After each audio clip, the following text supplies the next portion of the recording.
السلام علیکم. چلیے جناب. ہاں السلام علیکم حضور, میرا نام اسما بشر ہے, میں پنجی جماعت سے کیا آئی نام ہوں. ہے؟ اسما بشر. اچھا. میں پنجی جماعت سے آئی ہوں. حضور میرا سوال ہے, جب نماز فرض نہیں ہوئی تھی پہلے انبیاء کیسی نمازیں پڑھتے تھے؟ انبیاء سب پر فرض تھی نماز, لیکن ان کی الگ الگ نمازیں تھیں. ہر نبی کے لیے ایک نماز ضرور ہوا کرتی تھی.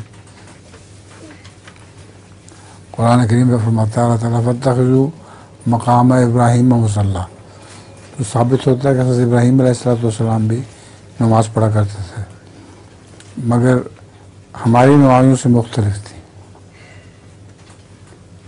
ہمارے طریقہ مختلف ہوگا نا پڑھنے کا, اور تعداد مختلف ہوگی.